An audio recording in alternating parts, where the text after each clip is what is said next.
Assalamu alaikum wa rahmatullahi wa barakatuh, dear brothers and sisters. A'udhu billahi minash shaitanir rajeem. Bismillahir rahmanir rahim. Rabbi shrah li sadri wa yassir li amri wahlul 'uqdatam min lisani yafqahu qawli. Let's start our session number 4, episode 4. And today we are going to learn about, first of all, we are going to learn about the surroundings of the pre-Islamic Arabia, like the Jewish prophecies. ہم انہیں دیکھیں گے. ہم لوگ مدینہ کو تھوڑا بہت دیکھیں گے, یعنی اس وقت کا جو یثرب تھا, اور اس سب کی بات کریں گے, اور تھوڑی ریویژن کریں گے آج کی, تو وہ کریں گے ہم لوگ. اور پھر ہم لوگ نیکسٹ جو ہمارے سیشن ہوں گے ان سے پھر ہم لوگ سیرہ شروع کریں گے. تو ابھی ہم لوگ شروع کرتے ہیں سب سے پہلے تو یثرب سے. تو یہاں پہ جو تھا یثرب تھا, جس کو پھر بعد میں جو مدینہ بنا تھا, جس کا نام مدینہ رکھا گیا تھا. تو یہاں پہ لوگ ایک تو جو ہے یہاں پہ سب سے زیادہ تر جیوز بھی رہتے تھے بہت سارے, اور اس کے قریب ان کے جو کیسلز تھے وہ بھی تھے پری اسلامک عربیہ میں, اور ان کی جو پروفیسیز تھیں جن کے اکارڈنگ یہ لوگ مانا کرتے تھے, اور ان کے الگ الگ سائنس ہوتے تھے, اور صرف ان کے نہیں ہوتے تھے, کرسچنس کے بھی ہوتے تھے, کہ ایک نبی اسی دور میں آنے والا ہے, اور اس کے الگ الگ سائنس بھی انہیں بتائے گئے تھے. تو وہ جو ہے نا ہر کنورزیشن کے اندر کسی بھی بندے کو کسی بھی کوئی لڑائی ہوتی تھی تو یہی کہتے تھے کہ جب ہمارا نبی آئے گا تو دیکھنا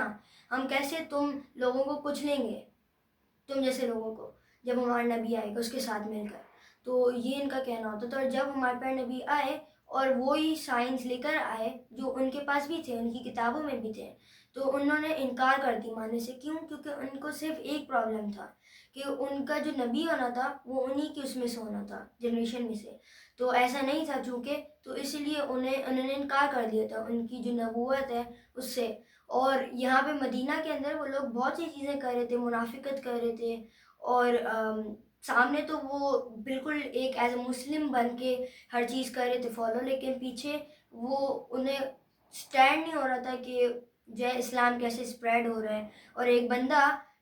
بندہ آیا کہ جو ہے نا اس نے یہ ساری پروفیسیز کی بھی ہیں. تو یہ جو ایک چیز تھی نا, یہ قریش مکہ کے ساتھ بھی ان کامن بہت زیادہ تھی. کہ ابھی پچھلے دنوں ہی میں سیرہ کی بک پڑھ رہا تھا, تو میں نے یہ ایک بہت امپورٹنٹ چیز پڑھی تھی جو صرف اسی بک میں نہیں تھی, اور بھی بہت سی کتابوں میں نے پڑھی ہے, کہ جب جو ریولیشن آئی تھی نا, تو اس سے جو پہلے کا جو ٹائم تھا تب ہمارے پیارے نبی کو صادق الامین کہا جاتا تھا, اور پھر جب ریولیشن آئی تو انہیں پھر ایک مجنون کہا جاتا تھا. تو یہ جو ایک چیز ہے نا, یہ اچانک ہوئی ہر چیز, ٹھیک ہے. تو حالانکہ اس کی ایک کوئی پراپر وضاحت نہیں ہے. ہرکیولیس جو تھا اس نے ابو سفیان سے یہی پوچھا تھا کہ کیوں آپ لوگوں نے جب آپ صادق الامین کہتے تھے تو آپ نے کیوں پھر بعد میں پھر انہیں ایک فالس ہوڈ پہ رہنے والا ایک بندہ کہا, ایک ایسا بندہ کہا جو کہ کسی سے یہ علم لے رہا ہے, ٹھیک ہے, کسی فارنر سے. ان کا یہ شبہ تھا جس کے اوپر اللہ تعالیٰ بھی فرماتے ہیں اپنی قرآن کی آیات میں. ان کا جو یہ شبہ تھا جو کہ تھا کہ صفا کی جو پہاڑی ہے اس کے اوپر ایک جو ٹریڈر ہے وہ جو ہے نا ٹریڈ کرتا ہے, وہ فارنر ہے اور قریش کے انڈر ہے وہ. تو وہ جو ہے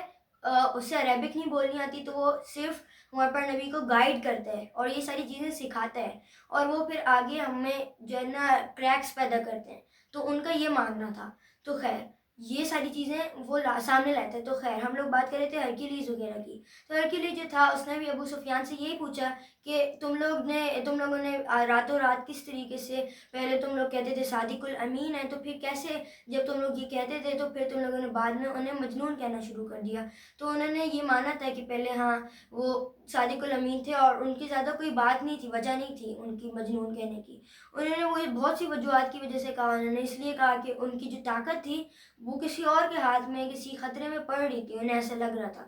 اور پھر اگر تو وہ سرنڈر کر دیتے, کیونکہ انہیں کوئی مسئلہ نہیں تھا سوائے پاور کے, انہیں پاور گین کرنی تھی, اور ان کے پاس جو پاور تھی انہیں اس کا مسئلہ تھا کہ وہ ہمارے پر نبی کے ہاتھ میں اور ان کا جو قبیلہ ہے اس کے ہاتھ میں نہ چلی جائے. اسی وجہ سے ان کے پاس قریش کے جو لیڈرز ہیں ہمارے پر نبی کے پاس آئے, اور انہوں نے بہت سی چیزیں ان کے سامنے رکھی. اگر آپ جو ہے امیر بننا چاہتے ہیں, ہم آپ کو اتنا امیر بنائیں گے مکہ میں. اگر آپ لا حول ولا قوت الا باللہ, اگر آپ شادی کرنا چاہتے ہیں کسی سے, تو ہم اس بندے سے آپ کی شادی کروائیں گے, اس بندی سے. تو یہ بھی بہت سی اس طریقے کی جو چیزیں تھیں ان کے سامنے رکھی ہمارے پیارے نبی کے، لیکن انہوں نے یہ کہا کہ میرے پاس ایک ہی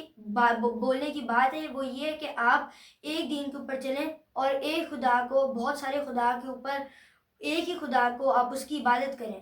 کیونکہ ان لوگوں کے تو بہت سے خدا تھے، ان لوگوں کے الگ الگ آئیڈلز تھے اور یہ لوگ آئیڈل ورشپرز تھے، تو یہ سارے معاملات تھے۔ تو خیر مدینہ کا جیسے میں بتا رہا تو ان کی پروفیسیز تھیں جیوز کی کہ یہاں پہ ایک نبی آئے گا ان کی نسل میں سے، لیکن بعد میں انہوں نے انکار کر دیا تھا، منع کر دیا تھا، اور یہ ہمارے پر نبی جو تھے، بہت سے لوگوں نے ان کی پروفٹ جو ان کا جو چائلڈ ہوڈ تھا نا، اس میں ان کے جو فیوچر تھا اس کے بارے میں بتا دیا تھا تھوڑا بہت، جیسے کہ بحیرہ، یا پھر ایک جو رکھوالا تھا چرچ کا، جب یہ اپنے جو ان کے ساتھ اپنے ریلیٹیوز کے ساتھ جو ہے، جب یہ الشام کی طرف گئے تھے تو بصرہ وغیرہ میں